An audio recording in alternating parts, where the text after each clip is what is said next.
Salut à tous, c'est Zebra. J'ai encore craqué. Si vous vous rappelez bien, je vous ai déjà présenté une AK upgrade sur cette chaîne. C'était mon APS ASK 211. Et le Black Friday a eu raison de mon bon sens et je m'en suis acheté une nouvelle. Cette fois-ci, on est du côté de chez EL, la marque. ENL.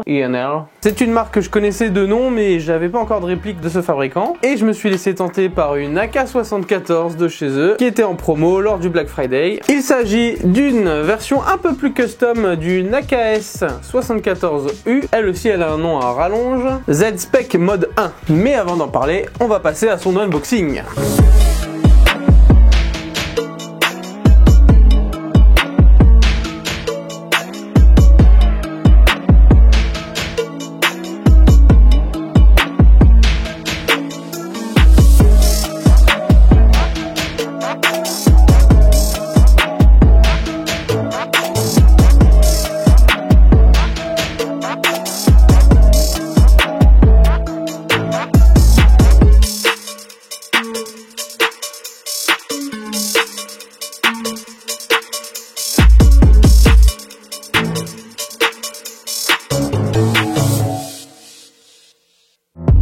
Même si au début je l'ai acheté pour l'esthétique, étant donné qu'on a tendance à upgrade toutes nos répliques, je me suis rendu compte après coup que la qualité était pas si mauvaise. Déjà livré avec un certificat de qualité moultement signé par diverses personnes, on se rend pas trop compte sur le site internet, c'est la qualité de fabrication. Déjà, la partie du garde-main est en vrai bois. L'acier, l'alliage dans lequel est fait la réplique est assez lourd et assez dense, assez robuste du coup. Elle n'a pas l'air cheap, il n'y a pas de jeu excessif dans les différentes pièces. Il y a des marquages qui sont pas forcément ceux d'origine mais qui sont présents et assez jolis. Il n'y a quasiment aucune vis apparente sur la coque de la réplique. Il y a une espèce de finition un peu patinée sur le corps et le bol cache. Elle est livrée avec une poignée qui n'est pas celle-là que j'ai déjà changée et une réhausse pour mettre un red dot. L'ensemble respire quand même la solidité. Mais ce qui est vraiment étonnant pour une réplique en sortie de boîte, c'est qu'elle est déjà partiellement upgradée. En effet, ça a l'air robuste. De toute façon, il n'y a qu'à la prendre en main et voir que le corps en acier, ça pèse quand même. Et la robustesse pour une réplique, c'est plutôt un atout parce que elle va pas casser au moindre choc. En tout cas, elle inspire la confiance quand on l'a en main. Ça, c'est assez rassurant. Parlons de cette fameuse upgrade. Alors, le truc jaune immonde qu'on voit à travers ici, là, c'est un canon de précision 603 et ayant testé, il est vraiment pas mal quand même. Ils ont monté un moteur de type fin, ultra fin en fait, pour qu'on puisse mettre une poignée aussi fine pour avoir facilité une bonne prise en main. Alors ça, je sais pas si je vais le garder. Je vais faire les tests après avec mon upgrade, voir si je suis satisfait des perfs avec le moteur. Sinon, je changerai certainement la crosse et le moteur. C'est noté d'après les spécifications que c'est monté sur des bushings avec des engrenages 18-1. Pour avoir démonté la gearbox déjà, effectivement, pas pu m'en empêcher. La partie mécanique, donc piston renforcé dans métal et les engrenages anti-retour, tout ça, c'est assez robuste. Pour la partie compression, par contre, on a une tête de piston plastique. Ça, c'est pas ouf. Avec tête de cylindre, nozzle plastique également, ça je vais de toute façon le changer. Le tout s'installe dans une gearbox de type QD, donc ça c'est plutôt pratique avec le changement de ressort rapide. Mais ce qui est vraiment spécifique, c'est qu'elle est vendue avec un MOSFET Aster directement monté dedans. Donc le Aster effectivement de chez Gate, c'est la version on va dire entrée de gamme des MOSFET qu'ils peuvent avoir.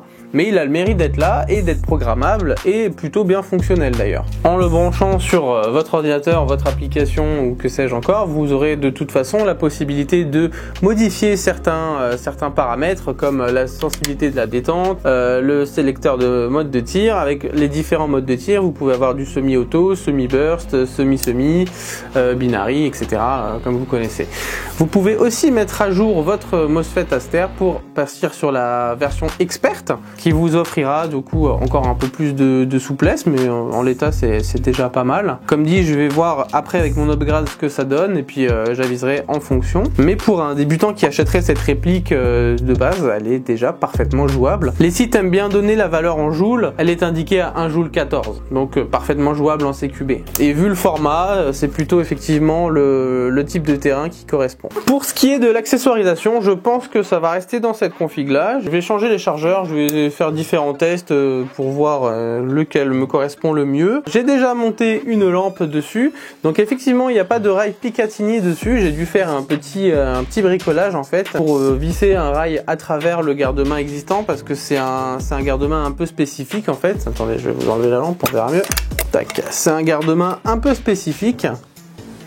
Et j'ai pas trouvé de rail compatible, du coup j'ai fait un petit bricolage, mais ça marche très très bien. J'ai mon switch de l'autre côté, là, juste au-dessus de la poignée, de façon à ce que je puisse activer la lampe facilement. Voilà.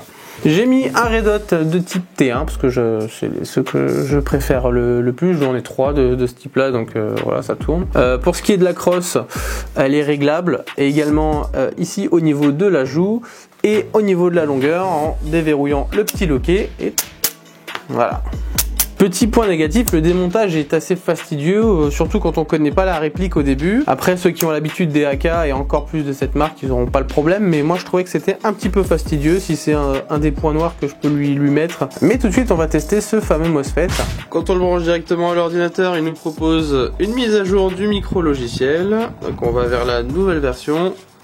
Voilà, c'est à jour. C'est une version spécifique pour ENL du MOSFET Aster en fait, tout simplement. Donc forcément c'est la version basique, donc il n'y aura pas tout, mais on a la protection de batterie effectivement. Dans le réglage de la détente, effectivement, elle est bien détectée. Voilà, donc c'est vraiment pas mal en fait, hein, ce MOSFET Aster là. On a le sélecteur de mode de tir qu'on va recalibrer également. La télémétrie, waouh, qu'est-ce que c'est coloré!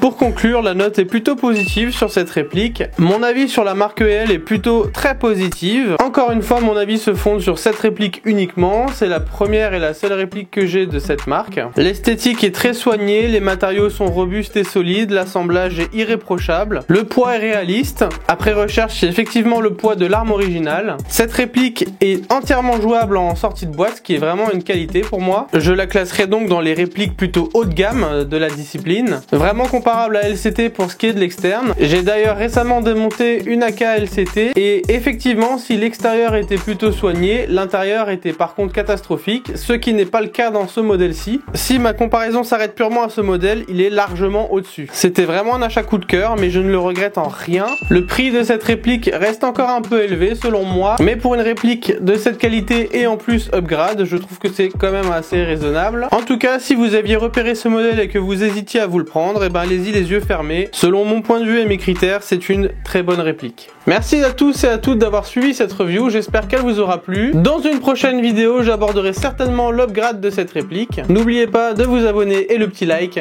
A plus, c'était Zebra.